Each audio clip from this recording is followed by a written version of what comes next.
Bonjour à tous, bienvenue sur Medi 1 TV. Il est exactement 2h30 du matin, ici à Rabat.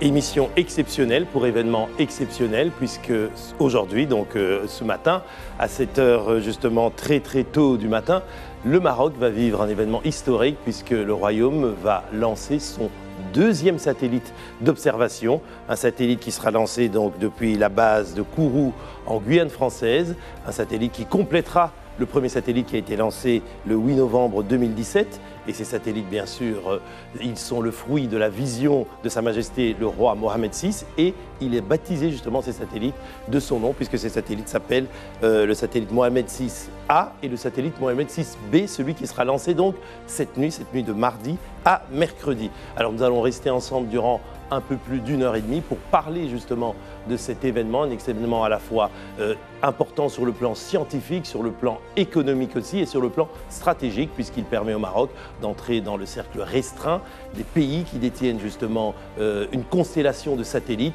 des satellites qui ont des usages très nombreux, notamment dans le cadastre, l'agriculture, l'étude du climat, l'étude forestière, le foncier et aussi par exemple les mines et la géologie. On va en parler avec mes invités qui sont ici sur ce plateau et qu'on remercie d'avance d'être là à cette heure tardive, des invités de marque qui sont chacun spécialisés dans leur domaine. Alors je vous les présente tout de suite. Je commence par ma droite. À ma droite, il y a bien sûr le colonel Hassan Saoud qui est expert en stratégie et il est chercheur à l'Institut royal des études stratégiques. Bonjour, colonel. Bonjour. Merci d'être avec nous. Merci beaucoup. Bonne fête à vous aussi. À ses côtés, il y a M. Tajeddine Rachidi, qui est enseignant-chercheur spécialiste des nanosatellites à l'université Al-Royan. Merci d'être avec nous. Bonjour Eric, et encore une fois, ravi de faire partie de ce parterre exceptionnel. Exactement, vous nous expliquerez justement ce que c'est les nanotechnologies et en quoi justement ce satellite Mohamed VI-B justement a fait appel à cette technologie ou en tout cas à cette science particulière. Parfait. Et puis, en face de vous, justement, de l'autre côté, donc à ma gauche, il y a bien sûr M. Redouane Arash, qui est directeur de stratégie et de statistique au ministère de l'Agriculture. Vous êtes économiste et statisticien en agriculture. Merci d'être là. Bonjour, et nous sommes au ministère de l'Agriculture très ravis de prendre part avec vous ici sur ce plateau et de vivre avec vous ces moments historiques de lancement du deuxième satellite marocain, Mohamed VI-B. Merci beaucoup, merci d'être avec nous. Et enfin, dernier invité sur ce plateau, M. Abdelghani Boudar, qui est professeur de télédétection et ressources en eau à l'université du Sultan Moulay Slimane. Alors monsieur, vous êtes aussi directeur de stratégie et des statistiques Non, vous n'êtes pas directeur, vous êtes à l'université du Sultan Moulay et vous êtes un spécialiste justement de la télédétection et des ressources en eau, donc c'est-à-dire l'évaluation justement du potentiel hydrique, et ces données satellitaires sont très importantes pour vous. Oui, exactement. Bonjour Eric et merci pour l'invitation. Je suis très honoré d'être parmi vous ce matin pour vivre cet événement-là et pour ensuite vous en parler plus sur les usages de l'imagerie spatiale dans le domaine de ressources en particulier. Alors commençons d'abord par un premier tour de table. On va tout de suite aller à Kourou dans quelques instants pour voir les premières images, donc la préparation. C'est exactement dans 12 minutes, donc à 2h42 heure du Maroc, qu'il y aura donc le lancement de ce satellite. Mais peut-être avant tout, avec vous, un premier tour de table, je commencerai par vous, colonel Saoud. C'est d'abord un motif de fierté, j'imagine, pour le Maroc. D'abord, c'était une réussite, rappelons-le. Il y a un peu plus d'1 an, c'était le 8 novembre 2017, lancement du premier satellite. Et là, le deuxième satellite, le lancement, c'est ce soir, c'est cette nuit, c'est dans 12 minutes. Effectivement, c'est un moment historique. C'est la concrétisation d'une vision stratégique royale qui commence à donner ses fruits dans la mesure où nous aurons un duo. Nous avons un binôme maintenant qui va fonctionner de manière complémentaire. Et ça nous assure, premièrement, que nous sommes dans le top 3 africain dans ce domaine-là. Le Maroc a atteint une taille critique et donc a atteint une autonomie stratégique dans les domaines que nous allons étudier. Et c'est de bon augure parce que les répercussions, comme vous l'avez dit, économiques, environnementales seront importantes. Et je pense que le moment est un moment heureux, est un moment de réussite d'une politique sur le long terme. Alors justement, je disais motif de fierté, Monsieur Rachidi, motif de fierté aussi parce que la conception même de ce satellite, elle a été le fruit justement de chercheurs, d'ingénieurs, de techniciens marocains, avec bien sûr le concours et la coopération exemplaire avec les Français d'Ariane Space et de Thales, mais il sera piloté par des Marocains. Donc c'est le savoir-faire marocain qui est à l'œuvre dans ce satellite. Absolument. Donc mettre un satellite en orbite, c'est un projet très compliqué qui nécessite donc une maîtrise de, je dirais une maîtrise de l'espace, une maîtrise des aspects économiques, une maîtrise technique, aussi bien de tout ce qui est embarqué dans l'espace, mais aussi au sol. Donc une fois les données sont reçues, il va falloir les faire passer par une chaîne de traitement pour pouvoir en extraire justement ce qu'on appelle communément des produits d'intérêt, que ce soit dans l'agriculture, dans l'environnement et ainsi de suite. Et donc, vis-à-vis des Français, bien sûr, qui ont construit de Thales, qui ont construit le satellite, il y a des Marocains qui savent parler le langage spatial, le langage technologique très évolué. Exactement. Alors, je passe à vous, Monsieur Arrache. Alors, aussi, vous êtes, je rappelle, donc économiste, statisticien de l'agriculture. On va aborder ça, mais on ira plus en détail plus tard. Mais déjà, dites-nous, pour l'agriculture, c'est important pour vous d'avoir ces données, d'avoir ce satellite, comme on dit.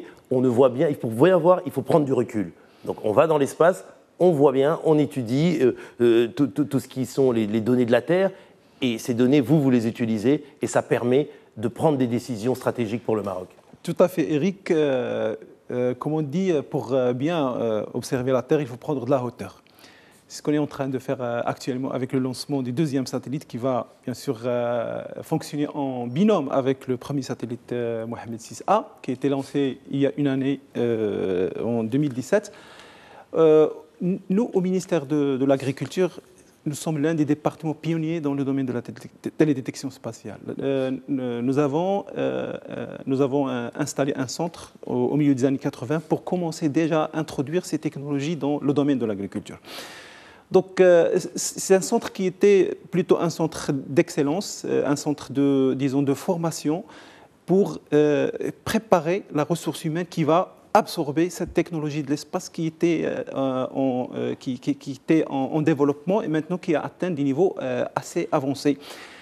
Aujourd'hui, avec le satellite Mohamed 6A et Mohamed 6B, nous aurons accès à plus d'informations plus précises, à une information plus disponible en termes d'intervalle de temps, en termes de qualité aussi, et qui va beaucoup aider dans notre stratégie d'utilisation de l'information et de l'observation de la Terre en général, dans les décisions qui se rapportent en général à la gestion de l'agriculture et des ressources agricoles d'une manière générale. Exactement. Alors, Monsieur Boudard, vous êtes professeur donc en télédétection et en ressources en eau, sans d'abord parler justement de l'intérêt, parce qu'on aura le temps d'y revenir pour l'observation du potentiel hydrique du Maroc. Mais dites-nous, quelles sont les caractéristiques techniques de ce satellite qui permettent justement d'avoir une finesse, une résolution vraiment très précise et que cela va vous servir, vous, dans votre travail? Alors, concernant les études qu'on fait dans le domaine de ressources en eau, généralement, on travaille avec des données qui sont déjà disponibles et qui sont libres et parfois payantes. Et les difficultés, donc on peut avoir des données qui sont accessibles, mais avec des limitations en termes de la résolution spatiale, en termes de la répétitivité temporelle. Et là, justement, que ce satellite Mohamed 6 déjà A et celui qui vient d'être lancé, B, vont combler cette lacune-là et d'en profiter plus de ces caractéristiques spécifiques en termes de résolution et de précision et de produire des cartes de qualité avec plus de précision pour les gestionnaires plus particulièrement et pour les travaux de recherche dans les universités marocaines, bien sûr. Alors justement, là, on voit déjà le satellite sur sa rampe de lancement. Alors, quelques petites données sur les caractéristiques de ce satellite. Il a prise de photos de 500 photos de haute définition quotidiennement, actualisation de la base de données de la station terrestre toutes les 6 heures, et puis c'est aussi un satellite qui aura une rotation verticale autour du globe. Est-ce que c'est ça qui va permettre justement la complémentarité avec le premier Mohamed 6A qui a été lancé il y a un an? Ils sont complémentaires, c'est un binôme qui doit marcher comme. Maintenant, on a ramassé le puzzle. Donc il y a un renforcement de capacité, de rapidité, et il faut signaler aussi qu'en termes d'observation de la Terre, c'est 800 km. Et avec une résolution de 73 cm, c'est de la précision technologique d'une importance capitale. Et donc, nous sommes dans des objectifs qui vont dans la miniature, et c'est précis. On a signalé aussi tout à l'heure par rapport au traitement. Oui. Ça a été dit, c'est des ressources humaines nationales. Ça ajoute à l'autonomie. C'est-à-dire que c'est toutes nos ressources intrinsèques qui vont s'occuper du traitement en aval de toutes les informations et toute l'imagerie qui va venir de ce duo, de ces satellites. Et c'est quand même très important en termes d'indépendance.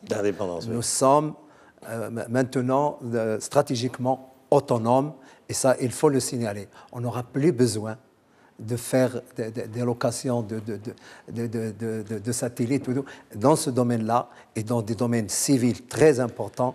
On va y revenir, colonel. Et c'est un élément d'un mode de développement que Sa Majesté voudrait à l'avenir. Absolument, mais comme on dit, priorité au direct. On va aller tout de suite justement à Kourou, où on voit que justement la rampe de lancement est déjà préparée, la fusée, donc la fusée Ariane est prête, on la voit là, pour pouvoir justement le décollage donc dans quelques minutes, dans moins d'une minute, il reste 27 secondes. On voit le countdown, donc le décompte là, à l'antenne. Voilà, alors justement, décrivez-nous un peu, qu'est-ce qu'on voit là? Il est formé de 3 parties, justement, cette fusée, avec le satellite. C'est donc ce qu'on voit là au-dessus, la partie d'en haut, c'est ça que constitue le satellite? C'est bien ça? Absolument. Absolument. Vous avez la rampe de lancement et vous avez 3 à 4. On y va, on écoute. Allumage P80. Décollage.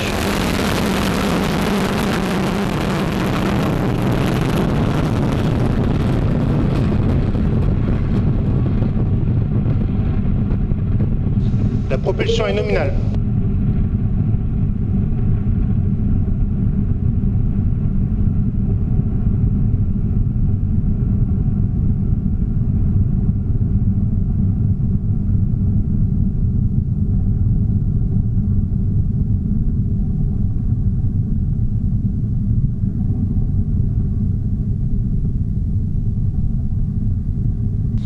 Acquisition de télémesure par la station de Saint-Jean.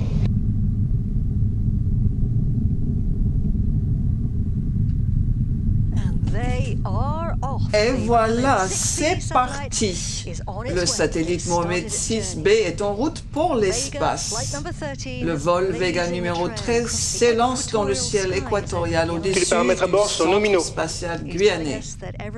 Là, le DDO nous dit que tout à bord se passe comme prévu. Maintenant, Vega s'arrache de l'attraction terrestre de la Terre. Donc cette attraction terrestre nous permet de garder les pieds sur Terre. Mais grâce à elle, il est également difficile de la quitter. Il faut beaucoup de puissance pour y parvenir. La propulsion est nominale.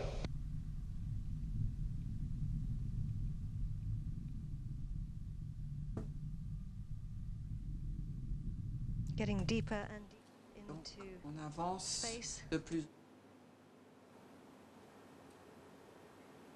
Impressionnant, n'est-ce pas, messieurs? Ouais. On a beau l'avoir vécu déjà une fois l'année dernière, mais c'est toujours impressionnant de voir ça, hein, quelle prouesse technologique. Maintenant, on va attendre à peu près 55 minutes jusqu'à la mise en orbite du satellite. Alors, parlons et revenons justement sur ce que vous précisiez, colonel, le fait qu'il y ait une complémentarité entre Mohamed 6A et Mohamed 6B. Justement, pourquoi? Parce qu'il y en a un qui a une rotation horizontale et l'autre aura une rotation verticale, ce qui va permettre une vue panoramique, c'est bien ça? En fait, non, les deux seront sur une orbite verticale. Ah, d'accord, ok. Mais ils seront diamétralement opposés. Opposés, oui. Quand l'un est sur le pôle nord, l'autre est sur le pôle sud, de manière à ce que entre les deux, on couvre la région d'intérêt qui est le territoire marocain. Marocain, bien sûr. Disons en moyenne, un satellite couvrira à peu près, passera par le Maroc, le premier, le A, il passera 4 à 5 fois par jour. Là, entre les deux, on aura pratiquement entre 10 et 11 passages par jour en moyenne, ce qui va nous donner en fait beaucoup plus d'images par jour, et ça ouvre tout un spectre de traitement, je dirais presque temps réel en fait, et de nouvelles applications. Et de nouvelles applications notamment dans l'agriculture, hein, Monsieur Arès, justement, dans l'agriculture. Et pour vous, c'est crucial. C'est très important qu'il y ait ces données et que cette maîtrise de données soit une maîtrise souveraine marocaine. Exactement, nous sommes un des départements, un des plus grands utilisateurs de données satellitaires. Pourquoi ? Parce que vous savez que l'agriculture se pratique sur des espaces assez larges. Le Maroc, c'est 70 millions d'hectares, et il y a le domaine des parcours qui représente pratiquement 50 millions d'hectares. Il y a l'agriculture qui représente 10 millions d'hectares d'espace. Il y a les forêts qui représentent 9 ou 12 millions d'hectares. Et donc, c'est des grands espaces, et leur observation avec les méthodes classiques d'autrefois, c'est-à-dire il faut aller sur le terrain, faire des voyages, faire du porte-à-porte, ça, on ne peut plus le faire vu le rythme de développement et le rythme d'activité dynamique qui existe dans ces espaces. Alors, l'observation de la Terre par satellite, elle est très importante avec de très hautes résolutions, ça c'est important. C'est important aussi la résolution temporelle, c'est-à-dire le temps de revisite, quand il revient sur un espace. Et c'est important pour suivre certains phénomènes qui nécessitent cette précision temporelle. Notamment, je donnerai un exemple. Par exemple, récemment, nous avons promulgué une loi sur la transhumance, par exemple, sur le déplacement des troupeaux sur les espaces pastoraux, sur le mouvement des pasteurs. Et donc, nous avons convenu avec cette loi de baser toute notre gestion de ces espaces pastoraux en se basant sur la connaissance.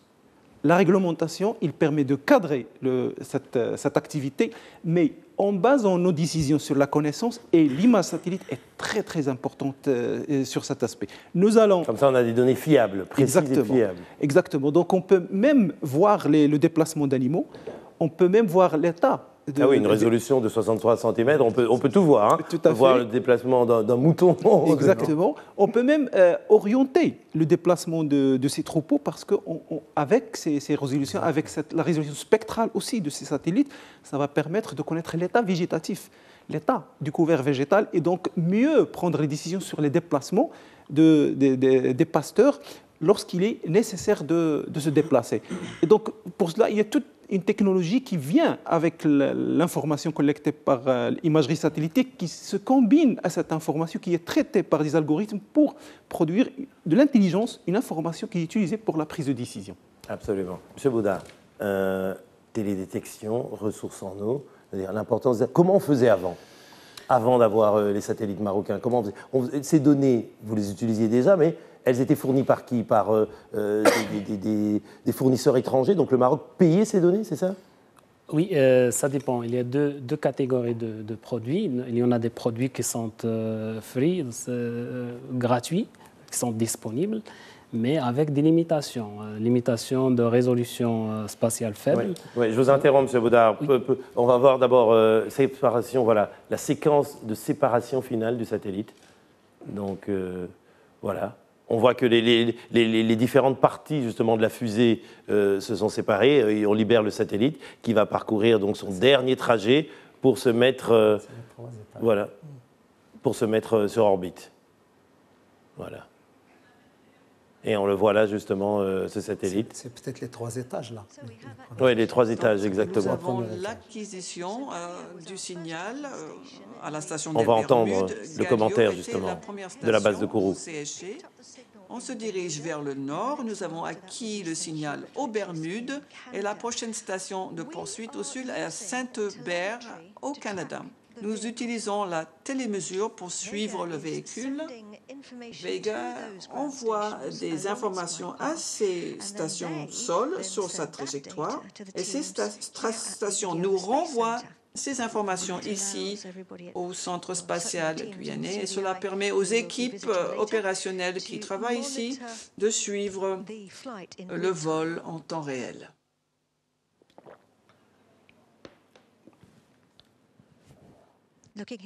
Ici, on regarde l'étage Avoum, l'étage supérieur. C'est ce qui nous reste de la fusée. Et là, on arrive à l'instant programmé pour l'allumage de l'Avoum. Et cela a été confirmé. L'Avoum a allumé son moteur pour la première phase de combustion. Avoum a maintenant pris le relais et sa mission est de livrer notre satellite au point où il sera séparé dans l'espace.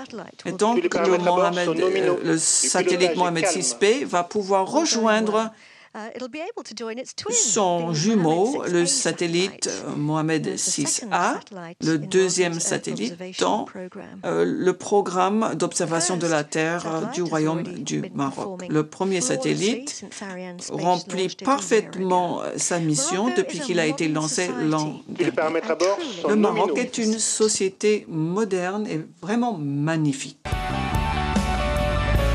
Voilà, donc justement, le satellite poursuit son parcours. On va le rejoindre encore dans quelques minutes. À chaque étape importante, justement, on aura un direct de Kourou pour voir comment tout ce lancement et cette mise sur orbite évolue. C'est une étape bien structurée. Alors, mais je reviens vers vous, Monsieur Boudard, parce que vous étiez en train d'expliquer comment vous travaillez avant que le Maroc ait cette capacité et puisse maîtriser lui-même ses propres satellites, et ça veut dire ses propres données. Alors, comme j'avais cité, il y en a deux types de données, qui sont des données qui sont accessibles gratuitement et qui sont libres, mais avec des contraintes en termes de précision. Précision spatiale, précision spectrale et précision de revisite parfois. Et pour avoir des données de telle précision, ils ont un coût, il faut les acheter. Et même, donc là, ça couvre juste une partie du territoire. Et là, dans le cas de ces deux satellites jumeaux, donc on peut avoir une couverture de tout le territoire marocain avec plus de précision. Et là, on peut suivre les phénomènes environnementaux d'une manière générale avec beaucoup de précision, avec une répétitivité temporelle intéressante. Et de ce point de vue, justement, parce qu'on dit qu'il a été conçu donc, par des chercheurs, ingénieurs, techniciens marocains, ça veut dire pour les besoins propres du Maroc. Et c'est ça, donc le Maroc a pu, comme on dit, tailor size, faire un satellite qui répond aux besoins du pays. Effectivement. Dans le cas, on a des produits spatiaux propres au Maroc, avec des utilités plus vers le développement socio-économique, vers plus de planification du territoire. Donc là, il y a beaucoup de possibilités de développer des produits, des applications, des algorithmes qui sont vraiment plus particuliers à chaque phénomène, à chaque étude spécifique.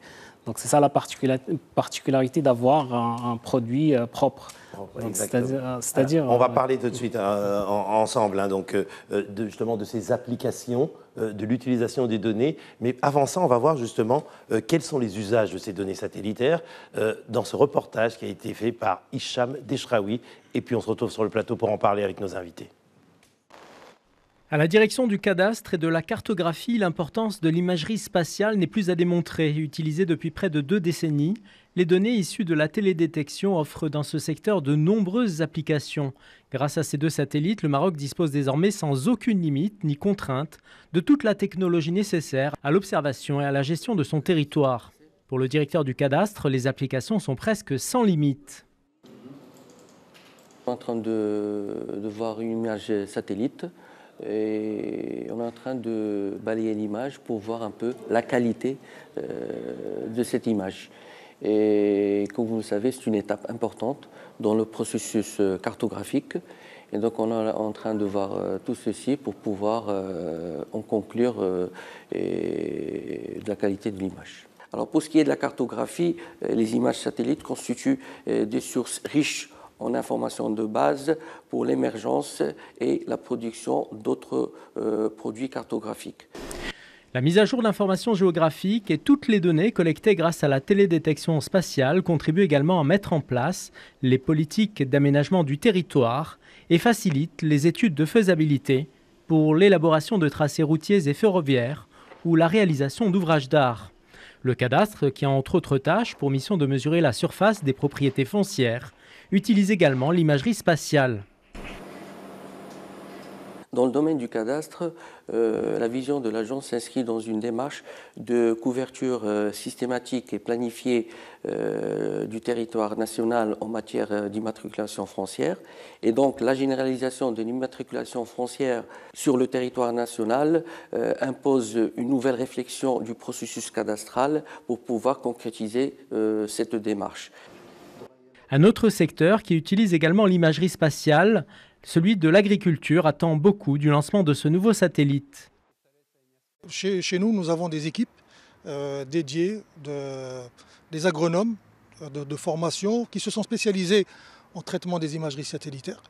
Et nous avons une équipe très intéressante qui travaille en coordination avec les équipes du ministère, donc la direction de la stratégie et statistique, pour justement tout ce suivi et l'évaluation des différentes politiques et, disons, de la gestion environnementale au niveau de l'agriculture. Nous sommes ici à Rabat, dans un laboratoire spécialisé dans le traitement des images et rattaché au centre régional de l'INRA, l'Institut national de recherche agronomique. Nous utilisons beaucoup ce genre d'images pour différents besoins. Le suivi de la désertification au niveau des zones pastorales, par exemple, c'est une application. Le suivi de l'irrigation au niveau des offices régionaux, comme dans le TADLA. La prédiction agricole, la prédiction des rendements agricoles. Grâce aux données collectées, le ministère de tutelle espère mieux gérer les ressources agricoles à travers l'élaboration de cartes d'occupation des sols essentielles, avec en toile de fond la possibilité de disposer d'une base de données géographiques relative aux exploitations agricoles. Voilà, on vient de voir quelques-uns des usages très importants que l'on pourra faire des données fournies par ce satellite. Alors, on va essayer d'en voir quelques-uns dans le détail. Mais avant tout, il faut d'abord poser la question de fond.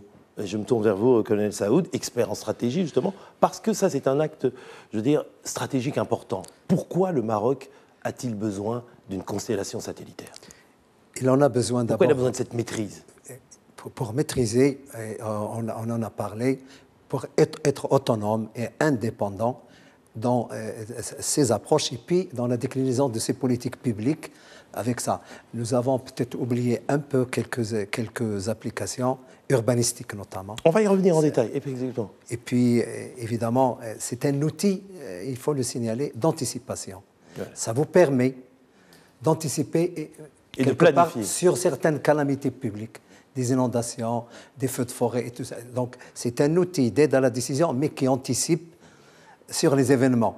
Et ça nous évite de gérer des crises. Et c'est important parce que le Maroc, dans son développement économique, doit évidemment maîtriser beaucoup d'autres paramètres, notamment certaines catastrophes.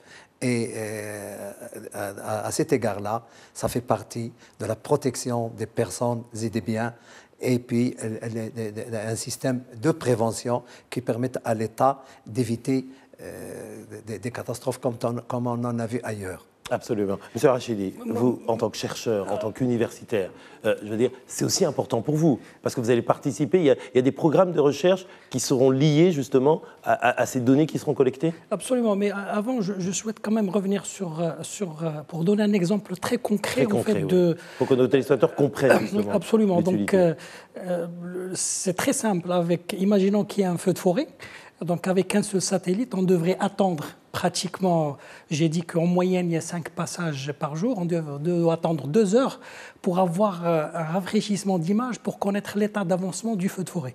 Maintenant avec une constellation de satellites qui travaillent en tandem, cette durée elle est réduite de moitié. Donc on va pouvoir faire un suivi précis du feu de forêt, peut-être à la demi-heure près.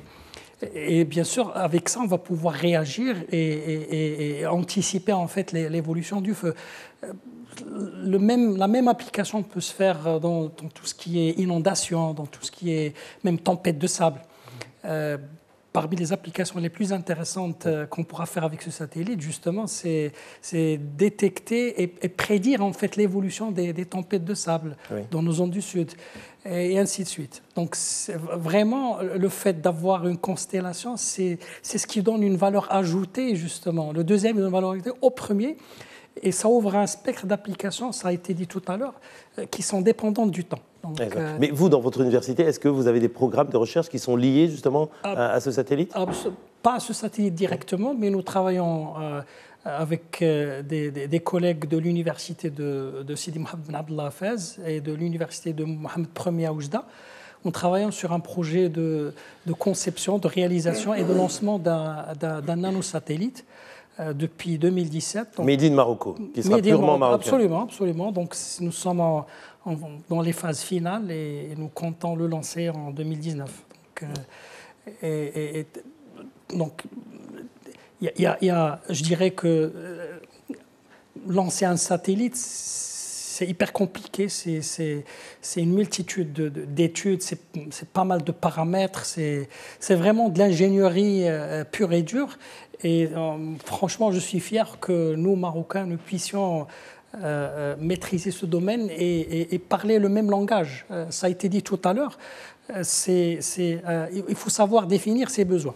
Absolument. Et donc, il faut savoir définir les besoins de sa mission, sa durée de vie, ce qu'on souhaite recevoir comme données, à quelle fréquence. Et c'est cet ensemble de paramètres de haut niveau qui vont en fait figer en quelque sorte l'orbite du satellite, son positionnement par rapport à d'autres satellites et ainsi de suite. Tout à l'heure, on aura l'occasion de parler un tout petit peu du processus. Mais c'est de l'ingénierie très poussée. Très poussée.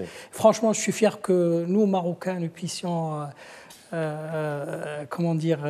maîtriser ces choses. Ces technologies-là, oui. Je me tourne vers vous. Monsieur Bouda, alors vous êtes spécialiste justement en ressources en eau. On sait que le stress hydrique, c'est quelque chose qui touche de nombreux pays, les pays justement à la fois de l'Afrique du Nord, mais même si on descend aussi dans la zone sahélienne, je veux dire. Donc, grâce à ce satellite, sur le territoire marocain, désormais, on pourra évaluer justement ce que c'est ce potentiel hydrique, on pourra surveiller les barrages, le niveau des barrages, et on sait que ça a une incidence notamment dans ce qui concerne les campagnes agricoles. C'est bien ça que par un des apports que va pouvoir nous donner ce satellite, les données qu'il va recueillir. Exactement. Parmi les applications les plus utilisées actuellement dans le monde, et là c'est en tenant compte la situation du Maroc en tant que pays aride, semi-aride, et là la ressource ou les ressources en eau se confrontent à des problèmes et des défis majeurs, liés au climat, liés aux différentes fortes mobilisations des ressources en eau. Donc, suite à ça, donc, il faut mettre en place des stratégies intégrées pour gérer ces ressources-là. Donc, en relation avec votre question sur le stress hydrique, effectivement, à l'aide de l'imagerie spatiale, on peut estimer la quantité en eau qui sera évaporée, ce qu'on appelle l'évapotranspiration, c'est-à-dire évaporée via la végétation.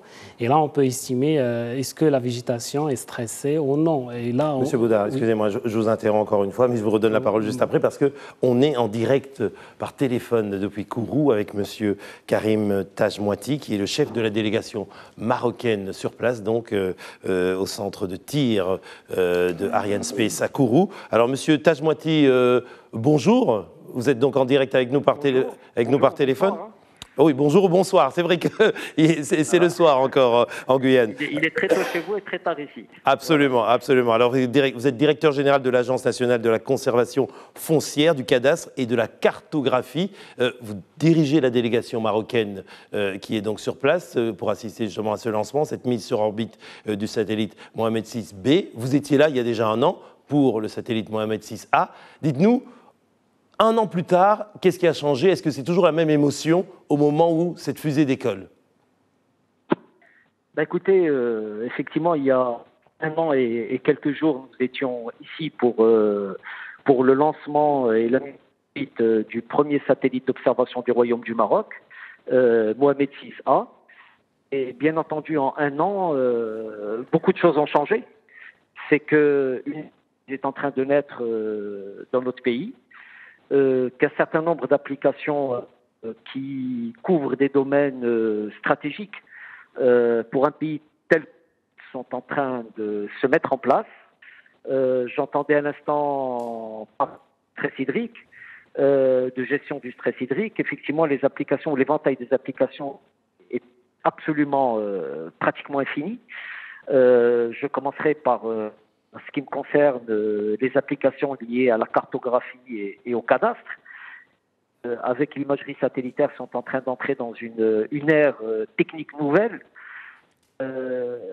L'aménagement du territoire, avec l'habitat la lutte contre l'habitat, la gestion et le suivi des campagnes agricoles et céréalières, sur lesquelles il y a des applicatifs extrêmement puissants qui en cours de développement. Et si Mohamed VI-B est le jumeau de Mohamed VI-A, Mohamed VI-A, en 12 mois, nous permet déjà de ces applicatifs et de forger ce savoir-faire et cette expertise marocaine.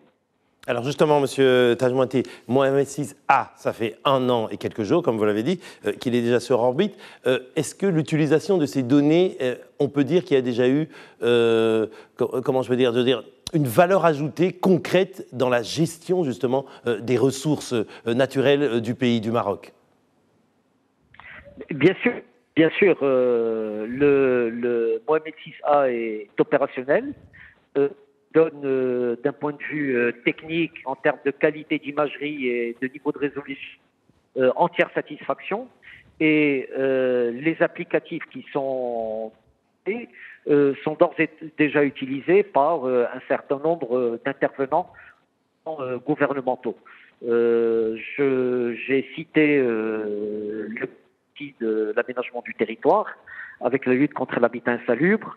Il y a des applications aujourd'hui opérationnelles en matière de lutte contre la désertification et de protection forestière.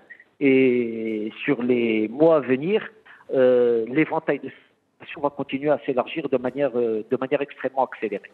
Alors, Monsieur Tajmouati, vous dites que le satellite Mohamed VI-B, c'est le jumeau de celui qui a été lancé il y a un an. Ils sont tout à fait identiques. On peut dire que l'un et comme l'autre, ce sont deux produits identiques, si je puis dire ça? Alors, ce sont d'abord et avant tout des joyaux de technologie. Et ils forment à eux deux une constellation qui permet donc au royaume de disposer d'une infrastructure technologique et de développement puissant, de par un certain nombre d'applications dont j'ai pu vous parler. Maintenant, de satellites et donc une constellation à proprement parler, les temps de couverture sur les zones visées sont bien entendu réduits et donc la capacité d'imagerie a été doublée. Est-ce que vous avez une question à poser à M. Tajmahou, puisqu'on a la chance de l'avoir sur le plateau? Une question par mes invités? Non? Pas de question? Alors dites-nous, là on attend dans combien de temps exactement? Environ encore une vingtaine de minutes avant la mise sur orbite? Et là, ça sera terminé. On est à l'instant même à 26 minutes et 50 secondes tir. À la 55e minute et 21 secondes, donc la mise sur orbite sera opérationnelle. Et le satellite sera donc passé. Donc dès qu'il est mis sur orbite, il est opérationnel et il commence à fournir les données utiles justement pour il y a bien entendu un suivi qui doit être fait, qui doit être opéré, des réglages qui se mettent en place et progressivement les centres de pilotage prennent le commandement du satellite. Et cette constellation, ce sera 2 satellites ou il y a peut-être un 3e qui va se mettre en place prochainement? Pour l'instant, nous avons un très bel outil, une constellation encore une fois de 2 satellites qui constitue un ensemble technologique important. Pour le reste, bien entendu, les donneurs d'ordre, le gouvernement marocain prendra le temps de réfléchir et de prendre les décisions les plus appropriées. Alors, une dernière question encore, M. Tajmouati. Je sais que votre temps est compté. Alors, on l'a dit et on l'a précisé encore de nombreuses fois dans cette émission, c'est que ce satellite sera piloté, sera géré par des équipes marocaines. Et c'est important de souligner justement ce savoir-faire et cette maîtrise de la part des ressources humaines du Maroc.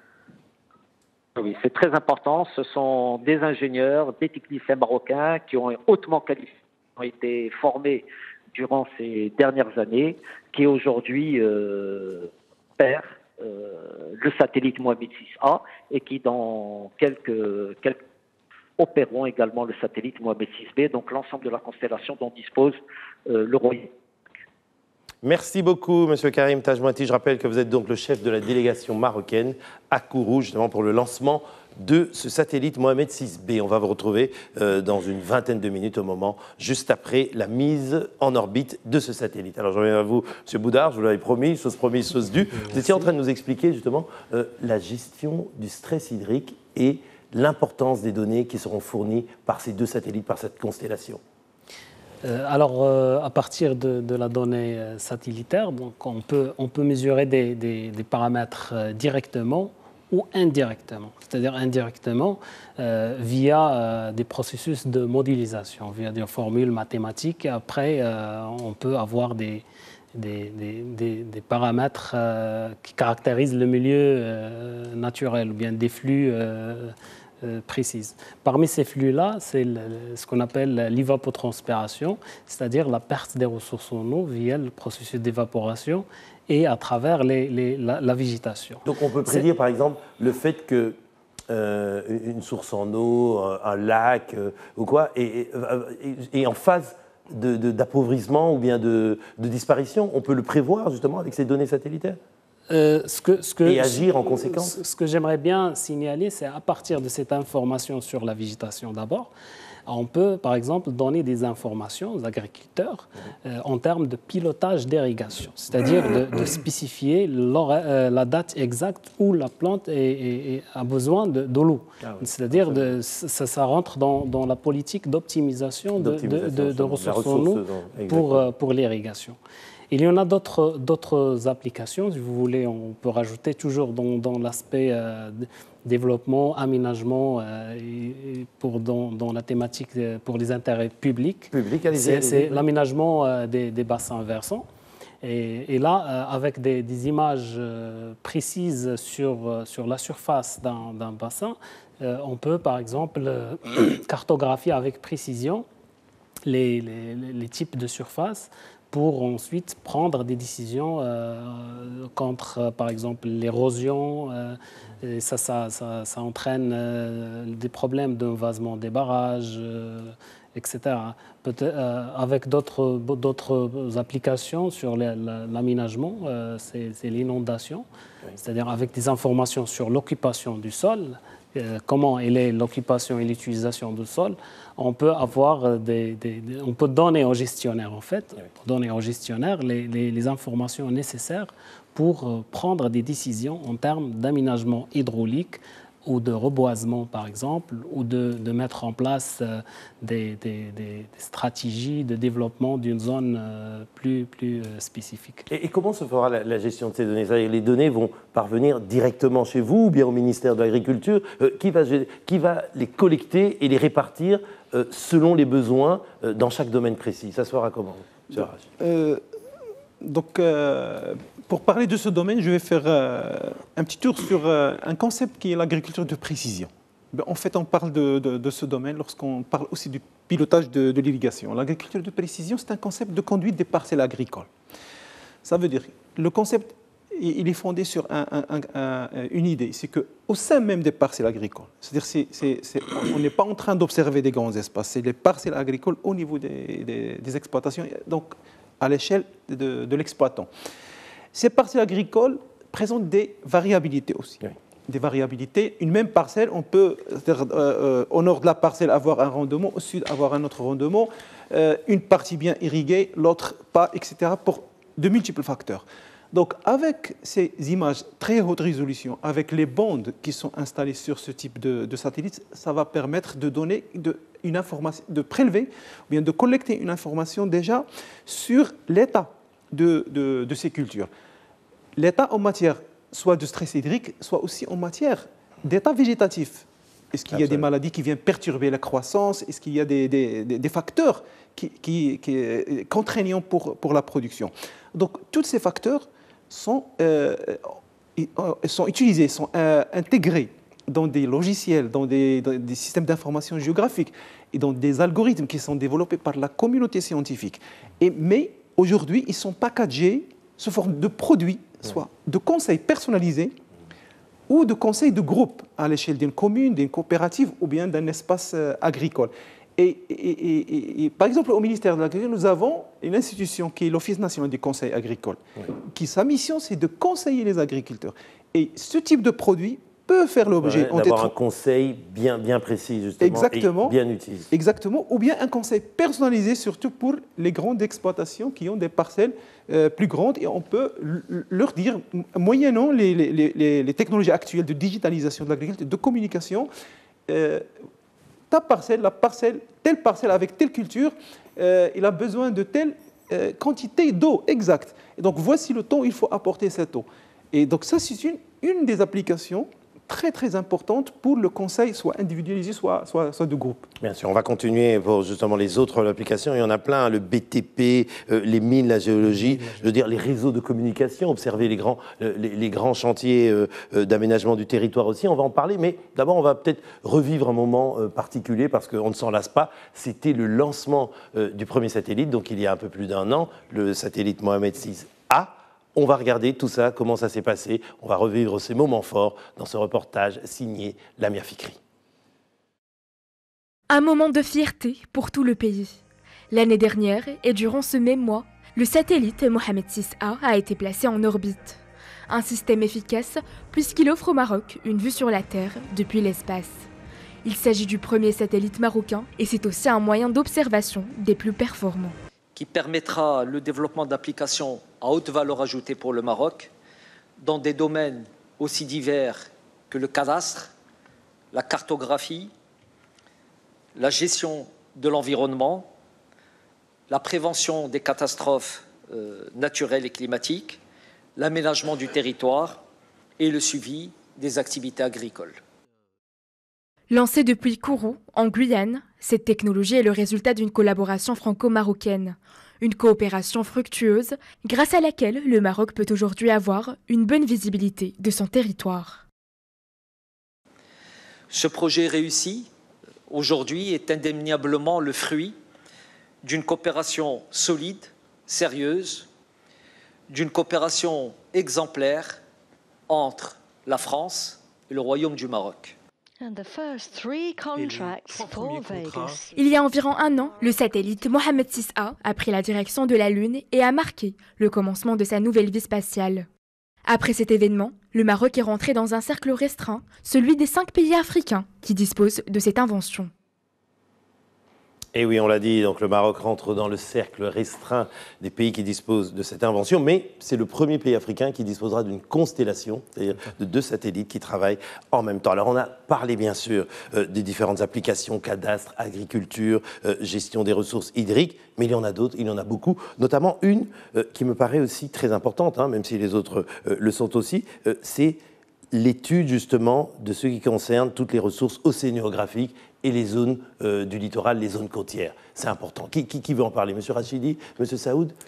Oui, mais vous savez... Avec le Maroc, avec toute la côte que ce pays a, à la fois l'Atlantique, la Méditerranée.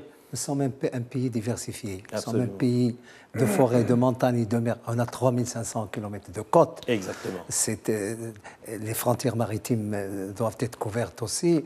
On a, évidemment, vous en avez parlé, toute la météorologie. Absolument. Qui est importante. Absolument. Le climat est important, c'est lui qui est déclencheur de pas mal de choses. Donc ça, c'est des paramètres. Il y a la maîtrise de l'urbanisation. Nous sommes un pays qui se développe. Il y aura des métropoles et donc il y a une gestion rationnelle à faire en même titre que ce que l'on fait, par exemple, sur la forêt, sur l'agriculture, sur le système hydrique et à l'environnement aussi. Et évidemment, tout cela doit se décliner sur le territoire. Absolument. Absolument. Et j'en profite évidemment pour dire que, en plus des ministères et des départements, nous avons des structures électives importantes, c'est les régions. Et les régions, dans leurs compétences territoriales, c'est le développement économique, l'aménagement du territoire et la gestion aussi des catastrophes. Et voilà un client territorialisé qui doit être alimenté par la bonne information. Par la bonne information pour la traduire en politique publique régionale. Parce que les entités régionales, elles ont leur place maintenant dans le dispositif institutionnel marocain et c'est là où ça va se dérouler. Et donc, le secteur privé aussi.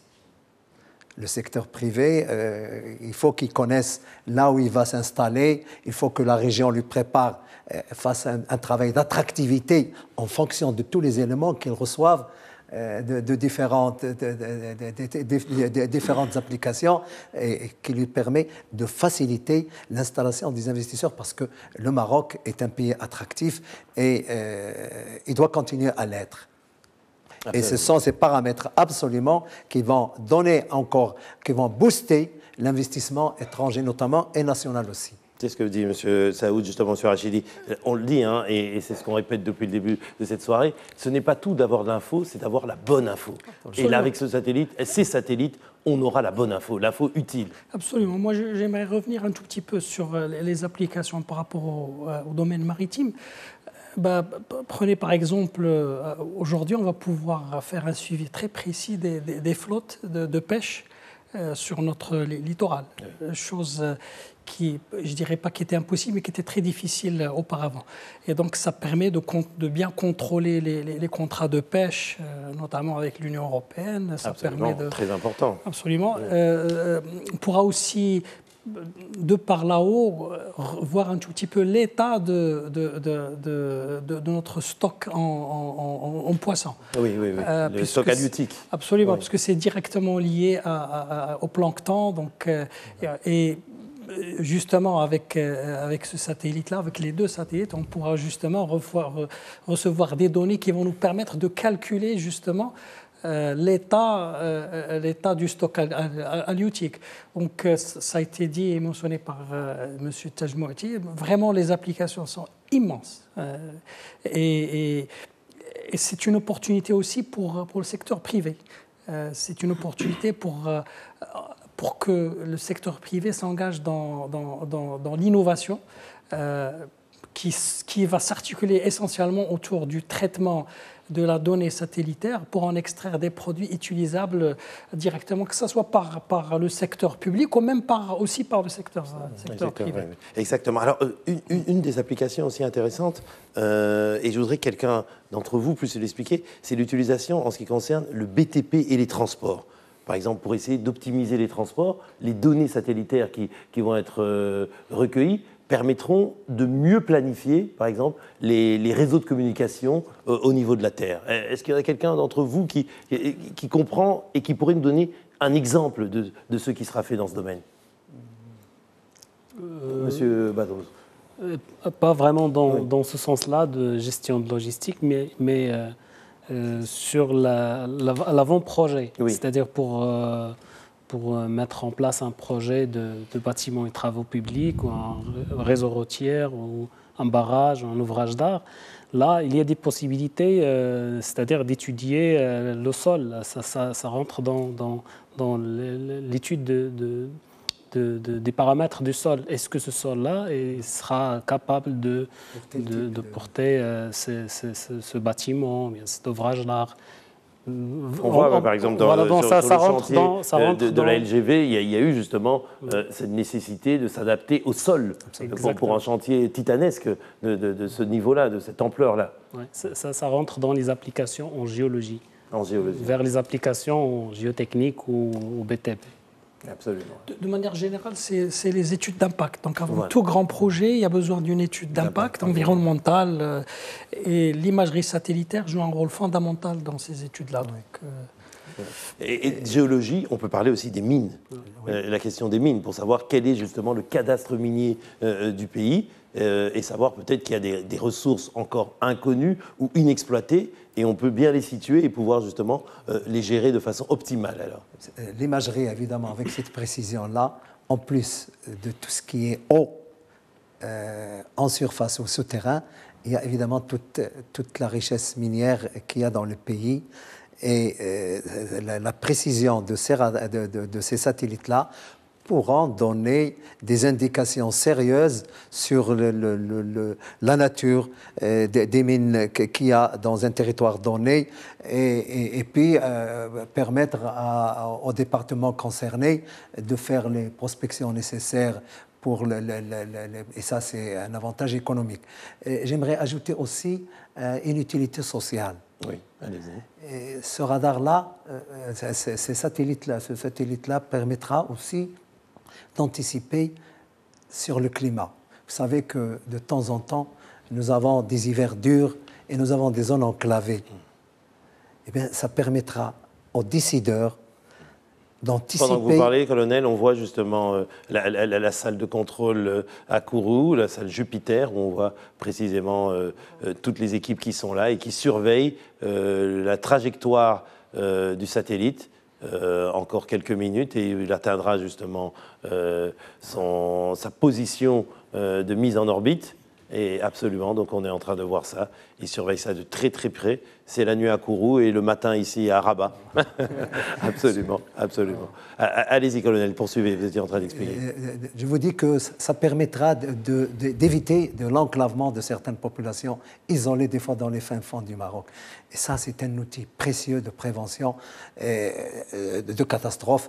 Quand des zones reculées sont enclavées, il y a beaucoup de problèmes, évidemment. Et on a vu ça dans le Moyen Atlas, dans l'Anti-Atlas. Et cet outil formidable permettra d'éviter beaucoup de difficultés à la population marocaine, notamment celle qui est dans des zones reculées.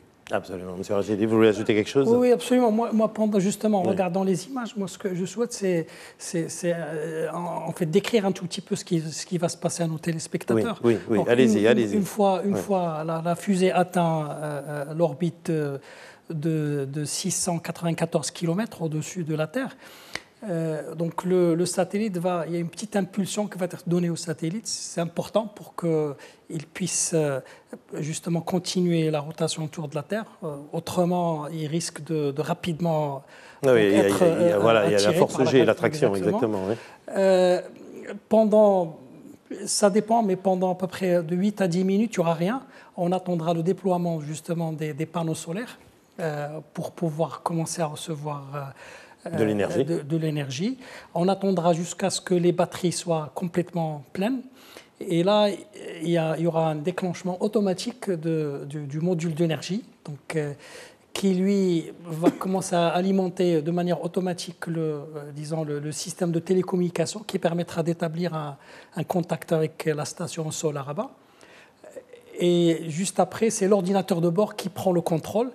Il va commencer à recevoir, on pourra donner des ordres justement depuis Rabat au satellite pour dire des ordres manuels ou ça peut être aussi des ordres automatiques, mais en général, au départ, c'est plus des ordres manuels, s'assurer que tout marche et que tout réponde. Absolument, on a vu la délégation marocaine à l'écran, là, qui est donc dans la base de Kourou, dans cette zone de contrôle. Ils sont nombreux. Ils sont fiers, ils sont là. En tout cas, pour l'instant, tout se passe bien et ça devrait bien se passer. Cette mise en orbite de ce satellite, un succès de plus pour le Royaume du Maroc. Et alors, vous étiez en train d'expliquer, précisément, vous dites donc des ordres qui seront donnés de la Terre, c'est-à-dire il y aura peut-être besoin de le repositionner de temps en temps, ce satellite? Non, d'abord, justement, on a vu l'équipe qui suit le lancement de Pico, mais il ne faut pas oublier qu'il y a une équipe à Rabat aujourd'hui qui attend justement que le satellite se mette en orbite, que la télécommunication se passe, pour qu'il puisse donner des ordres. En général, c'est des ordres pour recevoir de la télémétrie, donc les données vitales du satellite. Et puis après, commencer à donner des ordres, genre, c'est-à-dire programmer en quelque sorte la prise d'image. C'est télécommandable. On pourra arrêter la prise d'image, on pourra la relancer quand on veut, et tout ceci à partir du centre de commande et de contrôle. Absolument. Et quelle sera la durée de vie de ce satellite? Est-ce qu'on le sait? La durée de vie, bon, elle dépend justement, ça c'est une bonne question. Donc l'orbite généralement décide la durée de vie du satellite. Sans des modules de propulsion qui va remettre le satellite sur son orbite, qui va le garder sur son orbite, un satellite sur une telle orbite, normalement il perd de l'altitude et au bout de 5 ans, il rentre en contact avec il rentre en fait dans l'atmosphère et il se désintègre, heureusement. Donc ça, justement, ce que je voulais dire, c'est que ça aussi, ça fait partie des paramètres initiaux. Donc quand on veut mettre en place un satellite pour une mission précise, parmi les paramètres, justement, c'est de déterminer la durée de vie qu'on souhaite. Et c'est ça qui va déterminer l'orbite. Absolument, absolument, absolument. Alors, messieurs, vous qui êtes justement à même de pouvoir utiliser ces données et en faire, comme on dit, une utilité sociale, comme l'a dit le colonel Saoud. Pourquoi? Parce qu'en fin de compte, ça servira au pays, ça servira aux Marocains et aux Marocaines d'avoir de meilleures informations dans le domaine de l'agriculture, de meilleures informations dans l'utilisation de l'eau, c'est-à-dire pouvoir ainsi booster l'économie du pays. C'est en fait ça le but final. Oui, exactement. Parmi ces applications, il y en a différentes disciplines, mais l'ensemble se converge vers le développement social et économique du pays.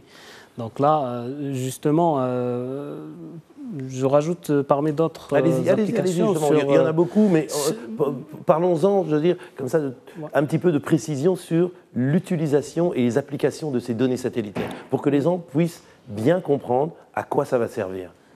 Par exemple, dans la dégradation des forêts, là, la forêt joue un rôle très important dans la stabilité sociale des régions qui l'entourent. Donc là, par exemple, dans des endroits où on aura des dégradations avec des images de précision, on peut surveiller exactement le pourcentage ou bien quel degré de cette dégradation. Et là, on donne ces informations aux gestionnaires pour prendre des décisions. Donc là, c'est en domaine forestier. Absolument. Monsieur Arash, on parlait tout à l'heure avec Monsieur Tajmouati, on disait que le satellite qui est déjà opérationnel, donc Mohamed VI-A, avait déjà fourni des données. Ça fait 1 an qu'il est en train de fournir des données et il disait qu'il y avait déjà justement une utilisation adéquate, judicieuse de ces données, qu'elle a apporté de la valeur ajoutée. Est-ce que vous, au ministère de l'Agriculture, vous pouvez nous donner un exemple du fait de choses qui ont été mises en place, utilisées et qui ont porté leurs fruits, des données qui ont été envoyées, recueillies par le satellite Mohamed VI-A? Les nouvelles images produites par le satellite Mohamed VI-A sont surtout utilisées par le Centre royal de détection spatiale qui offre des produits et des services au département de l'agriculture ou à d'autres départements. Je donne un exemple. Par exemple, le suivi de l'urbanisation des terres agricoles. Ça, c'est très important. Et une des applications les plus importantes, c'est comment protéger le domaine agricole contre cette urbanisation, surtout dans les périmètres irrigués, où l'État a beaucoup investi, où ces périmètres contribuent beaucoup à la valeur ajoutée, contribuent à l'emploi, contribuent au revenu des populations rurales qui vivent dans ces territoires. Donc, grâce à ce type d'images fournies par le satellite Mohamed VI-A, c'est d'observer est-ce qu'il y a un piétinement sur ces domaines et il faut les protéger? Ça, c'est une des applications. Autre application, je pense, c'est sur la forêt, parce que la forêt actuellement, une des actions les plus importantes, c'est qu'on est en train de délimiter les forêts, ce qu'on appelle les délimitations administratives, pour protéger le domaine forestier contre la déforestation, contre l'appropriation abusive aussi de ces espaces, contre l'utilisation abusive de ces espaces. Alors, la loi existe, mais elle est insuffisante. Il faut que la gestion, la prévention de situations, de pareilles situations, doit être faite sur une base, une bonne connaissance, et avec une fréquence régulière et plus importante. Je voudrais juste donner un exemple par rapport à lorsque vous aviez posé la question sur les images, comment on faisait auparavant. J'ai eu à l'esprit une des situations, c'est que parfois, on veut prendre des décisions sur un territoire et on cherche une image. Ce n'est pas nécessaire. Avant ce satellite Mohamed 6 et Mohamed 6A et B, ce n'est pas sûr que vous allez trouver l'image au bon moment. Absolument. Parce que ça dépend de l'intérêt aussi des propriétaires de satellites. Absolument. Des demandes, des commandes. Donc il fallait commander, il faut attendre, etc. Aujourd'hui, avec la constellation, je pense que ce problème ne se posera plus. Et donc, nous sommes plus confiants à avoir une information plus précise pour prendre les bonnes décisions. Ceci d'une part. D'autre part, j'aimerais ajouter aussi une question importante sur le domaine social, c'est que cette technologie de l'espace, cette mise en orbite de deux satellites, à mon avis, il va impulser aussi l'innovation, comme a dit le professeur, il va tirer le secteur privé, surtout les jeunes, qui sont très accros tout ce qui est digitalisation, tout ce qui est technologie, pour développer des entreprises, offrir des services et s'appuyer sur cette technologie qui sera bien sûr beaucoup moins chère, je pense, que les autres satellites, pour produire des services et donc créer de l'emploi, créer de la valeur ajoutée. Absolument, créer de l'emploi, créer de la valeur ajoutée, créer aussi un socle d'expertise marocaine dans ce domaine. Hein, et ça a été fait, on a vu toute la filière aéronautique, la filière automobile, la filière maintenant de la grande vitesse dans le train, et bientôt ça sera la filière satellitaire, tout ce qui tourne autour des sciences satellitaires. Le Maroc est en train de développer toute une compétence, à la fois la recherche universitaire, mais aussi les ingénieurs qui font de la science appliquée. Avant de repasser la parole, voyons un peu les données. L'altitude, il est là à 611 km et à 17 577. Ouais, c'est la distance parcourue déjà, exactement. Et la vitesse 7 km par seconde. La fusée, maintenant, elle a 7 km par seconde. 7860. Eh ben, dis donc, ça va vite. Hein. Absolument. Donc, on a bientôt atteint l'altitude de 694. Oui. Il reste quelques minutes. Hein. Il reste quelques minutes avant d'arriver à l'altitude pour la mise en orbite. Peut-être un mot justement sur ce qui concerne aussi la gestion des catastrophes naturelles. Parce que ça, c'est important. C'est ce qu'on appelle de la sécurité civile. Donc on va pouvoir gérer les catastrophes grâce aux images qu'on va recueillir de la part de ce satellite. C'est un travail préventif. Avec cette imagerie, vous pouvez faire ce qu'on appelle un devancement sur des calamités potentielles. Ok. Colonel, je vous interromps parce qu'on va retourner à Kourou en direct pour voir justement la mise en orbite du satellite. C'est dans moins de 30 secondes.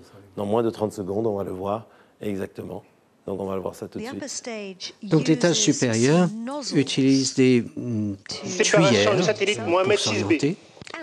Et nous avons confirmation de la séparation du satellite. Le satellite Mohamed 6B vient donc d'être séparé.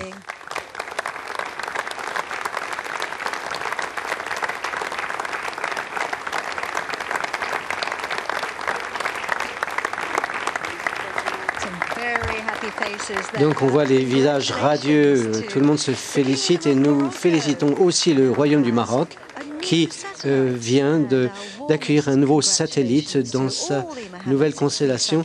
Donc toutes les équipes, nous les saluons, les équipes du satellite Mohamed 6A, les équipes du consortium Thales Alenia Space et Airbus. Félicitations tout le monde. Le satellite Mohamed 6B est maintenant en train de poursuivre sa route tout seul pour rejoindre son grand frère et entamer une nouvelle existence dans l'espace. Et je suis bien certain qu'ils vont très heureux de se retrouver là-haut, les deux satellites. Donc ces équipes ont travaillé vraiment dur et je pense que tout le monde mérite. Alors oui, justement, donc c'est une réussite, hein, on peut se féliciter, effectivement. Absolument. Réussite, en tout cas, je veux dire, il a fait pratiquement les 80% de son parcours, de sa trajectoire. Il est à présent mis sur orbite et on attend encore les quelques minutes. Répétez ce que vous avez dit tout à l'heure, M. Rachidi. Qu'est-ce qui reste encore? Dans les minutes qui viennent, donc, il y aura déploiement des panneaux solaires qui vont lui permettre donc, de s'alimenter en énergie solaire. Et une fois les batteries sont à plein, parce qu'il y a des batteries à bord, il y aura déclenchement justement des différents modules, dans le module de télécommunication avec le centre de contrôle à Rabat et l'ordinateur de bord qui lui va contrôler tout et commencer à recevoir des ordres et les transmettre justement à la caméra pour prendre des images. Et ça dure combien de minutes ce temps de latence, si je puis dire? Ça dépend, mais bon, pas plus de 20 minutes. Hein, après. Tout devrait rentrer dans l'ordre. On devrait commencer à recevoir même les premières images. Les premières images. Alors, je reviens vers vous, colonel. Vous étiez en train de parler justement de cette question de la gestion des catastrophes qui permet justement au pays de faire de la prévention. Avant, vous avez toute l'imagerie, vous avez toutes les informations météorologiques, climatiques.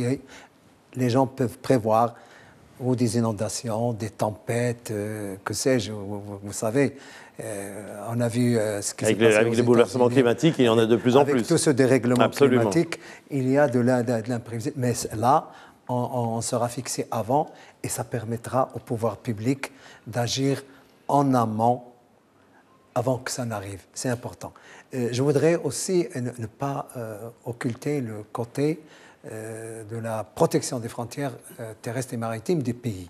Parce que c'est quand même une mission régalienne de l'État qui doit protéger ses territoires et ses populations. Et c'est important.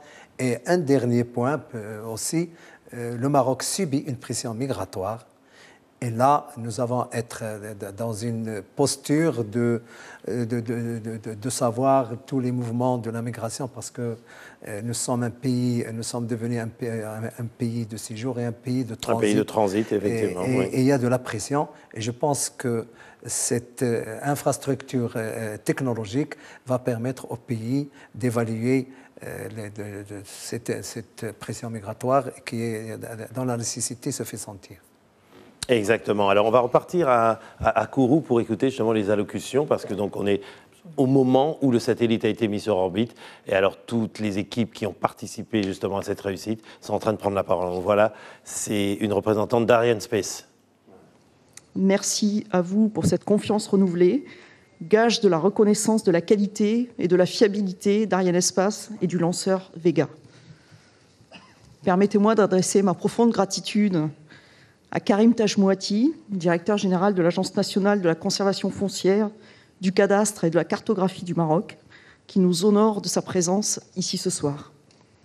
Notre collaboration, certes récente, est d'ores et déjà une réussite, et nous espérons qu'elle marquera le début d'une série d'autres succès partagés.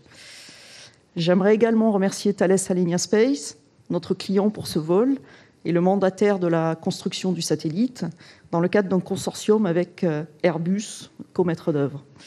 Le satellite Mohamed 6B est le 155e construit par Thales Alenia Space, lancé par Arianespace.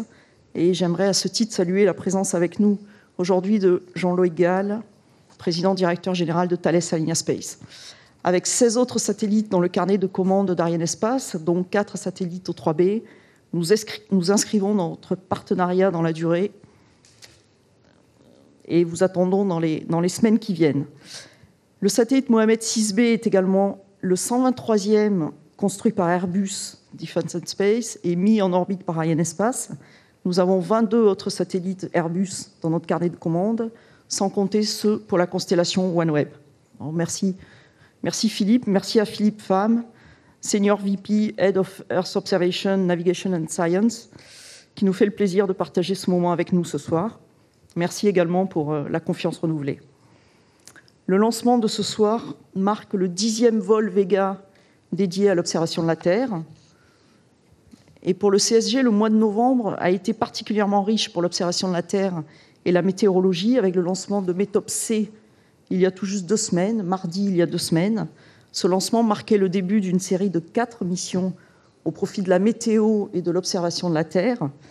Donc le satellite Mohamed 6B ce soir est le 2e de cette série, qui se poursuivra en décembre avec GeoComSat 2A, un satellite de météo pour le CARI, l'agence spatiale coréenne, et le satellite CSO1 pour la DGA, qui nous fait aussi le plaisir d'être avec nous ce soir, et le CNES, satellite qui sera lancé par Soyouz. Avec toute sa gamme de lanceurs, Arianespace est particulièrement investi sur ce segment de l'observation de la Terre, segment qui fait écho à notre mission, mettre l'espace au service d'une vie meilleure sur la Terre. Et les lanceurs européens sont une réponse adaptée aux besoins de ce marché très dynamique. En témoigne notre carnet de commandes aujourd'hui, qui est composé à près de 30% de satellites d'observation de la Terre. Donc, 13e lancement réussi pour Vega, dans la continuité de ses 6 dernières années de succès au CSG. Ces résultats témoignent des performances exceptionnelles du lanceur léger de la gamme européenne. Depuis son introduction en Guyane il y a un peu plus de 6 ans, Vega a parfaitement rempli sa mission au service de clients institutionnels comme commerciaux. Permettez-moi donc maintenant d'adresser toutes mes félicitations à nos partenaires. Ils ont fait de ce lancement Vega le 9e succès de l'année 2018. On a commencé par Avio, bien sûr, le maître d'œuvre industriel de Vega. Je remercie son président, directeur général, Giulio Ranzo, qui nous accompagne ici ce soir. Et je souhaite encore de grands succès à Vega, en attendant Vega C, bien sûr. Mes félicitations et remerciements s'adressent également aux agences, à l'Agence spatiale européenne, bien sûr, et aux agences nationales, au premier rang desquelles l'Agence spatiale italienne, pour leur soutien permanent au programme Vega. Merci également au CNES. Voilà, donc on entendait cette représentante d'Arianespace qui était en train justement de remercier. Donc ça veut dire c'est un succès, ils sont là, c'est le moment des discours où on est satisfait de ce qui s'est passé. Et d'ailleurs, je pense que le représentant de la délégation marocaine prendra la parole dans quelques minutes, mais on nous préviendra par la régie et on ira en direct à Kourou à ce moment-là. Alors donc on a parlé des différentes applications à la fois dans le cadastre, les ressources, la gestion des ressources hydriques, forestières, minières, géologie aussi. Tout ça, je veux dire, grâce à ce satellite qui, comme on le disait, permet au Maroc d'entrer. Ah ben voilà, le représentant de la délégation marocaine, M. Tajmouati, va prendre la parole. Donc on va retourner à Kourou tout de suite, je pense. Voilà. Mesdames et messieurs, effectivement, il y a à peine une année, j'ai envie de dire, nous étions réunis en ce lieu remarquable pour assister, puis par la suite pour célébrer le lancement et la mise sur orbite du premier satellite d'observation du Royaume du Maroc, le satellite Mohamed 6A. Ce soir, nous voilà de nouveau ensemble, je pense avec tout autant de joie et de fierté, pour assister au lancement, à ce lancement réussi du satellite Mohamed 6B, donc le 2e satellite d'observation du Royaume.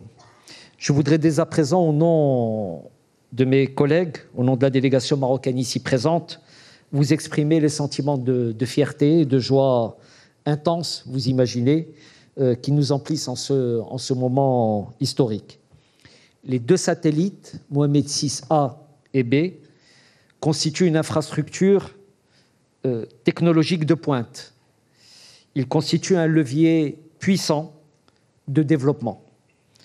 L'éventail des applications satellitaires qui d'ores et déjà, au travers du satellite Mohamed 6A, sont déployés, concernent couvre un nombre de domaines stratégiques importants pour notre pays. Je citerai notamment les champs liés à la cartographie et au cadastre, qui me concernent particulièrement, et pour lesquels, sans aucun doute, une ère technique nouvelle s'est ouverte. Le domaine de l'aménagement du territoire, des domaines en lien avec le suivi et la conduite des campagnes agricoles, sujet ô combien important et sensible dans un pays tel que le Maroc. Je rajouterai à titre d'illustration, et c'est un sujet qui, pour un pays comme le nôtre, est absolument essentiel, la lutte contre la désertification et la protection des zones forestières.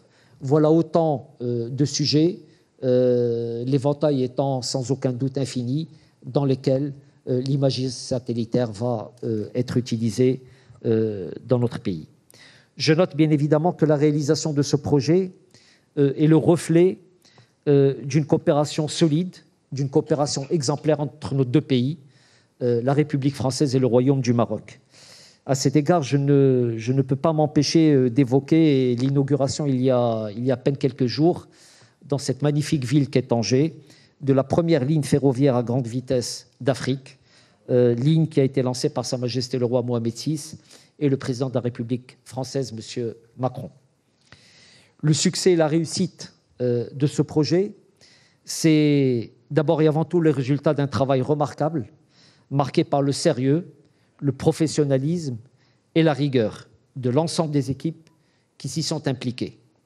Je tiens donc à féliciter et à remercier le plus chaleureusement du monde le consortium français, Thales Alenia Space et Airbus Defence and Space, pour l'implication et l'expertise qui, bien entendu, n'est plus à prouver et dont ils ont fait montre durant toute la période de réalisation de ce projet.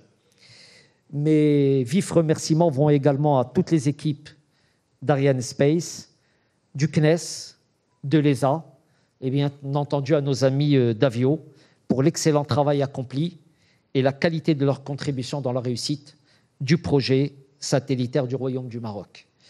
Je tiens enfin à remercier mes collègues ici présents, mes collègues aussi qui ont dû repartir à Toulouse, mes collègues qui sont restés à Rabat, qui n'ont pas pu venir et qui, pendant toutes ces années, jour après jour, ont conduit ce projet dans un esprit de rigueur et avec un sens aigu de la responsabilité. Merci à tous d'avoir été là et d'avoir suivi ces moments magnifiques avec nous.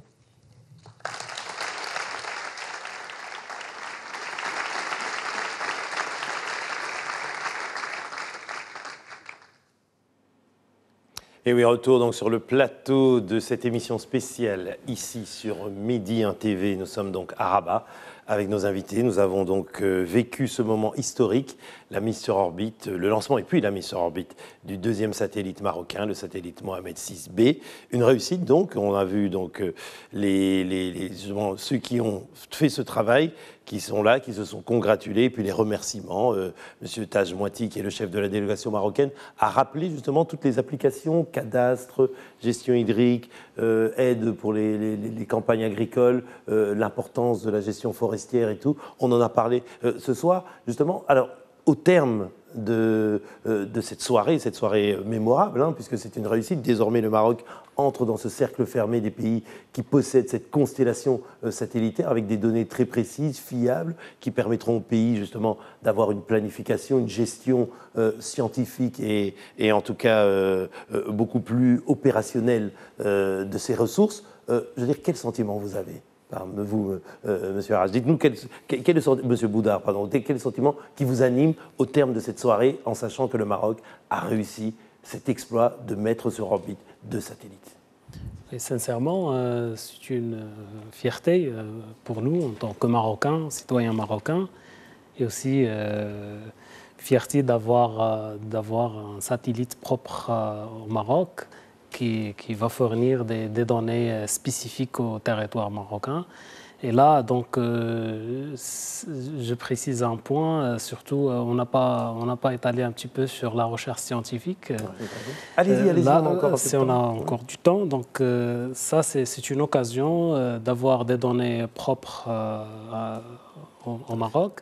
Et là, c'est l'occasion de fournir ces données aux universitaires, aux étudiants, aux doctorants, aux chercheurs, pour justement développer des applications, développer des algorithmes qui sont adaptés à des cas spécifiques, adaptés à toutes les applications qu'on a citées avant.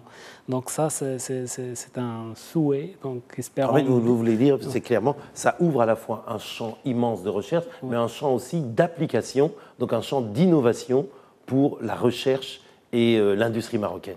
Exactement, c'est ça. C'est-à-dire d'ouvrir des champs disciplinaires, multidisciplinaires, pour des applications diverses, c'est-à-dire de donner aux chercheurs, de donner aux jeunes développeurs de mettre en place des applications opérationnelles dans l'agriculture, dans le suivi de forêts, suivi de désertification, quantification de ressources, prospection minière, l'environnement, etc. Donc, il y en a beaucoup de champs disciplinaires qui sont intégrés, et également le champ disciplinaire lié au traitement de la donnée. Ça, c'est très intéressant. On a des données plus spécifiques au Maroc, donc on peut les traiter pour le Maroc. Avant on travaille avec des images d'autres satellites, avec des développements qui ont été déjà faits. Et là, c'est l'occasion de développer. C'est l'avenir, hein, voilà. La data, on sait que c'est l'avenir de l'industrie, justement. Utiliser des data, leur donner de la valeur ajoutée et permettre ainsi d'avoir des ressources, une autre ressource de revenus pour le pays. Absolument. Exactement. Le futur, c'est de valoriser la donnée qu'on a. Actuellement, on a beaucoup de données, surtout ces données numériques qui sont numériques. Et là, l'essentiel, c'est comment profiter de ces données, comment extraire des paramètres qui sont ayant un intérêt thématique, c'est-à-dire dans des thèmes plus spécifiques. C'est ça l'idéal. Absolument. Et M. Arras, justement, et dans votre domaine, par rapport à ce que M. Boudard vient de dire, le traitement de la donnée, la maîtrise justement de la connaissance, ça ouvre aussi le champ aussi de la coopération. Une coopération dans la vision même de Sa Majesté le Roi, une coopération sud-sud où le Maroc pourrait faire profiter son expertise, la partager avec d'autres pays frères africains, par exemple. Effectivement, je pense, pour partager aussi avec vous, avec l'audience, ma fierté aussi en tant que Marocain de voir notre pays se doter d'un bijou technologique, d'entrer dans le club restreint des pays qui ont cette technologie. C'est bien, c'est une source de fierté. Je vois aussi, je suis sûr que c'est différent de traiter une image issue d'un satellite marocain et d'une image issue de notre satellite, rien que émotionnellement, ça a de la valeur, ça a du sens. Dans le domaine de la coopération, le Maroc a développé une stratégie de coopération sud-sud, très bien reconnue par même les Nations Unies, les organisations aussi des Nations Unies, notamment la FAO. Et je pense que cette disponibilité des images, cette technologie, c'est un outil qui s'ajoute aux outils déjà mis en place pour la coopération avec nos amis africains. Le Maroc a mis en place aussi d'importants budgets pour assister dans le domaine agricole nos amis africains en matière d'expertise, en matière de formation, en matière d'aménagement, d'aide à l'installation de certains projets agricoles au Mali ou dans l'Afrique de l'Ouest, en Côte d'Ivoire, etc. Et le satellite Mohamed VI, la constellation des deux satellites, va certainement. Je gère aussi la coopération internationale. Je sais ce que je dis, ça va beaucoup aider et ouvrir des domaines nouveaux de coopération avec nos amis africains.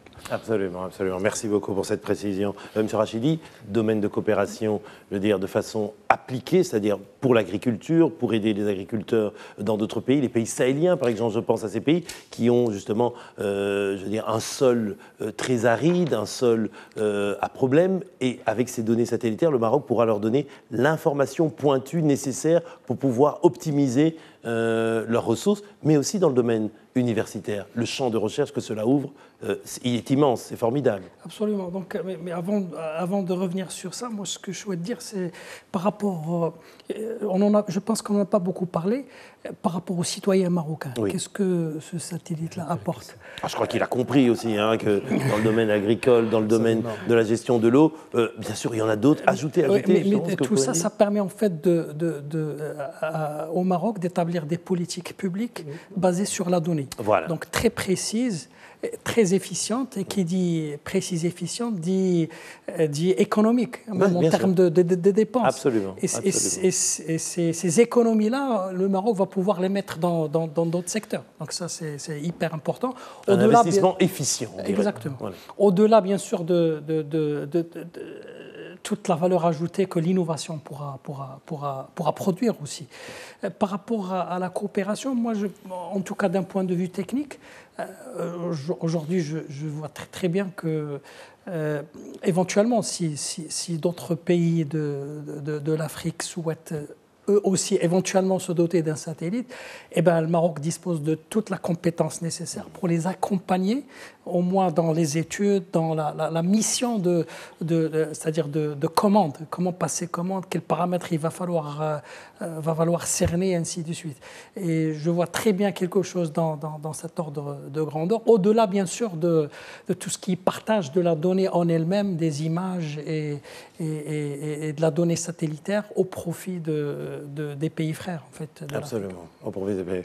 Colonel Saoud, justement, il nous reste un petit peu de temps là. Je veux dire, on vient de vivre une soirée, je dirais une matinée aussi, puisqu'il est déjà très tôt matin ici à Rabat. Je veux dire, formidable de voir justement le Maroc qui atteint ce niveau d'être un pays qui possède une constellation satellitaire, après avoir fait le pas dans le domaine des trains à grande vitesse.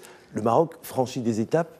Et là, on peut revenir vraiment, je veux dire, en quelques mots de cette vision du roi Mohamed VI, qui met le Maroc à un certain niveau, je veux dire, qui rentre désormais dans la cour des grands.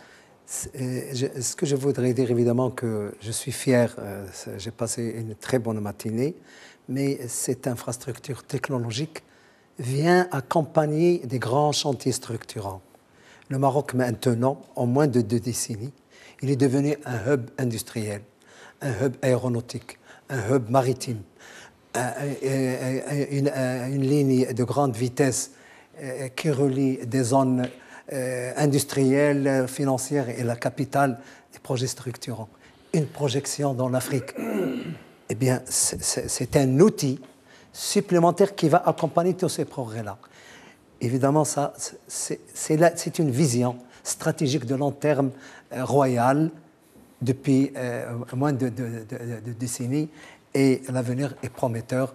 Il faut s'en féliciter, et personnellement, je souhaite que tout ce que ça va apporter, ces technologies, puissent profiter à toute la population marocaine. Et au-delà, justement, la population marocaine, en termes d'exemplarité, on peut dire que le Maroc a franchi des pas de géant. C'est un développement vertigineux dans tous les domaines. Et surtout dans un domaine de développement humain. Parce que toutes les réalisations qu'on avait vues, ils ont... C'est quoi l'objectif, la finalité? C'est l'humain. C'est l'humain, c'est le tirer vers le haut, le développer humainement. Et évidemment, j'ai oublié l'initiative nationale de développement humain qui a réduit le taux de pauvreté de beaucoup d'un pourcentage énorme. Et donc, accompagnement, progrès économique, mais qui tire une population vers le haut, et un progrès social visible. Nous en félicitons, et il y a beaucoup de progrès dans les tiroirs.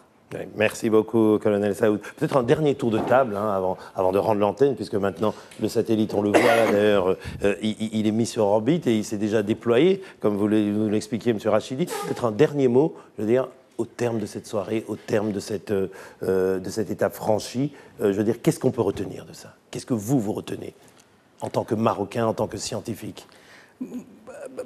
À titre personnel, j'ai envie de rentrer très vite au labo et de commencer à travailler avec ces données. Justement, donc franchement, c'est ce que je ressens le plus. Écoutez, ça a été dit, on ne cessera pas de le répéter.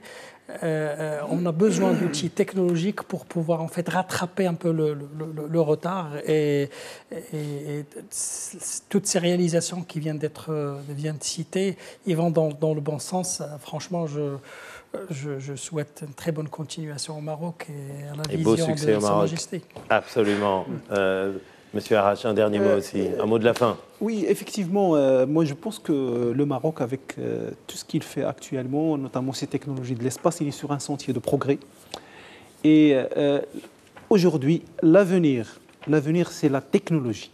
Et donc le Maroc a mis le pied dans le domaine de la technologie, avec ce que viennent de citer nos collègues sur les trains, sur tous les chantiers qui se concrétisent actuellement. Et maintenant, dans le domaine de l'espace, dans le domaine de la formation aussi, dans le domaine de l'infrastructure. Nous sommes un des pays africains qui ont une très grande et très bonne infrastructure.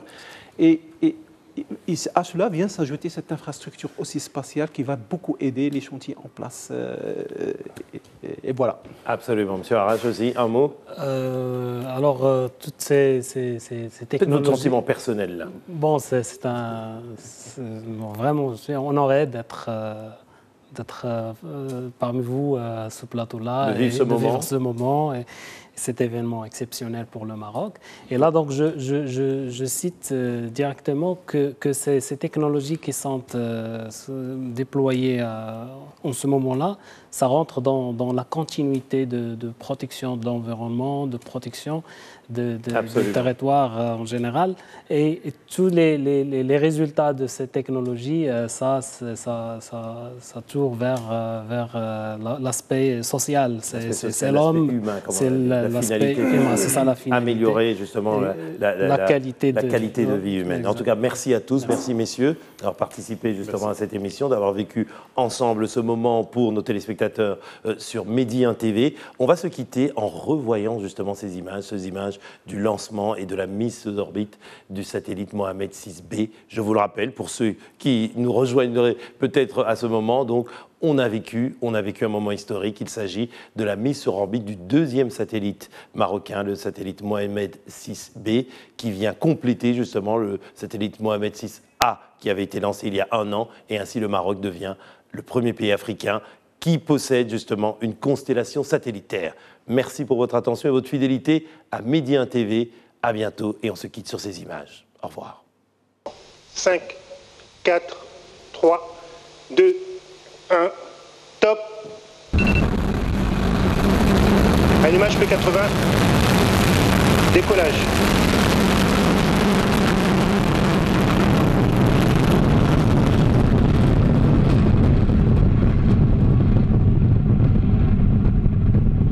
La propulsion est nominale.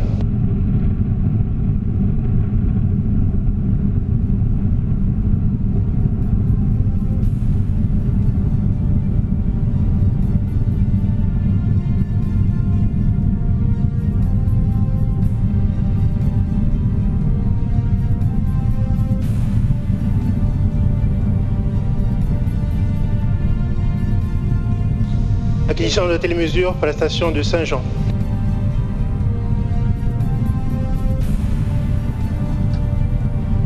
They are off. The Mohamed 6B satellite is on its way. It's started its journey. Vega, flight number 13, blazing a trail across the equatorial skies over the Guiana Space Center. Les paramètres à bord sont nominaux. He's telling us that everything on board is going according to plan. Right now, Vega is pushing itself away from the pull of our Earth. Gravity makes us stick to our planet, but it also makes it hard to leave.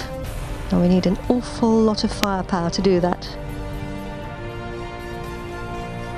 La propulsion est nominale.